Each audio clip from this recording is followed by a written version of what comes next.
Welcome to Here's How We Get There. It's the daily show filled with conversations about business and mental health in a down-to-earth style with real-world language. Now let's dive in with your co-hosts, Kenneth Shark Kinney and Trey Tucker. All right, Shark, the big news in AI these days, or at least this week, because there seems like there's every week there's big news, but this time it is OpenAI is rolling out a video platform called Sora. And for people who haven't heard about it, it's essentially ChatGPT where you type something in, but then it creates a video based on the text that you type. And from the stuff we've seen, it looks very realistic and almost in a scary setting, like they've shot a Hollywood movie. All the details are there as if it were really shot with real people and real cameras. So all kinds of implications. What do you predict with this? I predict in the first one of these that I create, I will look much thinner and younger. But to me, this is for lack of a better phrase, the scariest. The capabilities they've had. They haven't even released this to the general public, but what they're already starting to tease with what OpenAI CEO Sam Altman has done, and with something Elon Musk had done. There's just a few people that have beta versions of it that are putting this out there, but you can come up with is so hard for the general public to discern.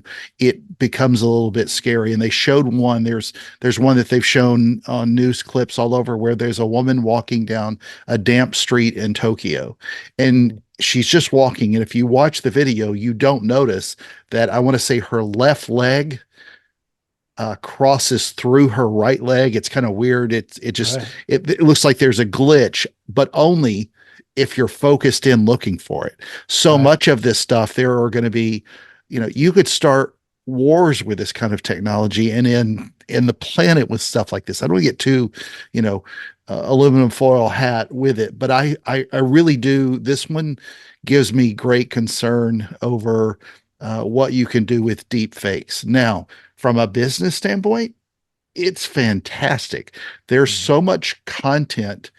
I could make you better on this show using something like that. But there's I don't even think that's possible. I know. It's going to need to be the next generation. But what's really cool is you could do, depending on whatever your product or service is, it eliminates a lot of the production costs you might necessarily have to have. And I think that's pretty exciting. I think it's scary too for jobs, especially, and that's what the whole writer strike was, and the whole strike in Hollywood that went on forever and ever. Some of the scenes that they've created are, would it take you hundreds of thousands, if not millions of dollars to do? But why go through all that when you can just generate it in a deep fake that most of the public won't realize, the difference.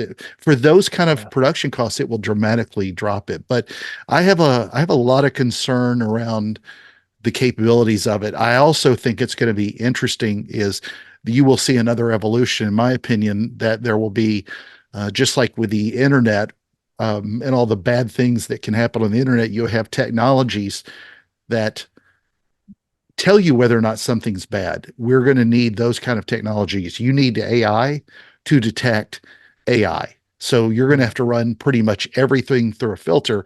And now you're going to end up paying not only for the whatever source you're getting this AI from, but then you're also going to pay for the the Norton antivirus, if you will, of detection systems that are going to detect this AI. Because it used to be that you don't let your lying eyes deceive you. But now it's getting to the point where you just don't know if your eyes are lying or not. What do you think?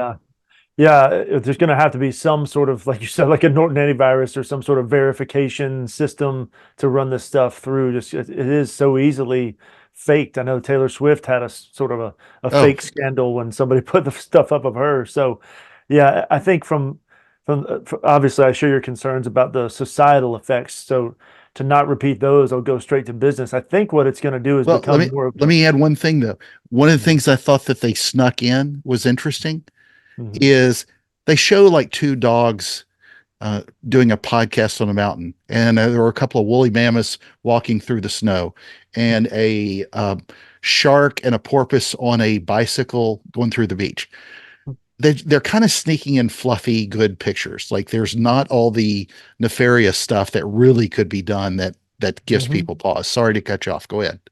Oh, it's absolutely right. They know how to roll stuff out and get people to be receptive to it. So they're not dumb. And ultimately, from a business standpoint, I think from the movie production era, I think of things like the Marvel movies where the actors themselves are real, but the clothes they're wearing They aren't are really real. real.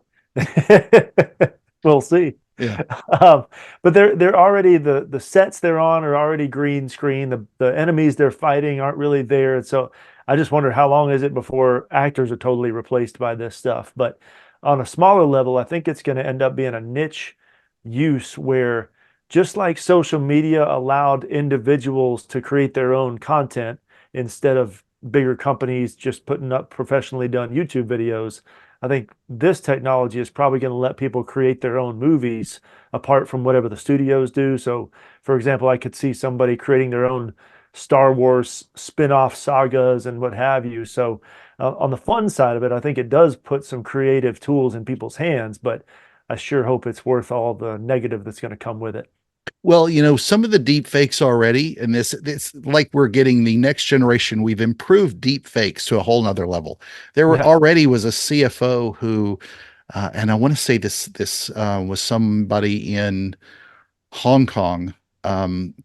He paid $25 million through a scam because he was told to do so by his boss and the board of directors that they had all created a simulation of. And, we hear the stories about kids being kidnapped and we hear about the voice changes. I mean, now you could get a video that says this kind of stuff. And Yeah. that's not the world that any of us really want to live in. So if they get, No. I've yet to figure out how this is going to help society. Right. But I know that I'm not going to worry about it and keep focused on what really matters. Thank you for joining Shark and Trey on the Here's How We Get There show. Make sure to rate, review, and subscribe to the show and visit here'showwegetthere.com. That's here'showwegetthere.com.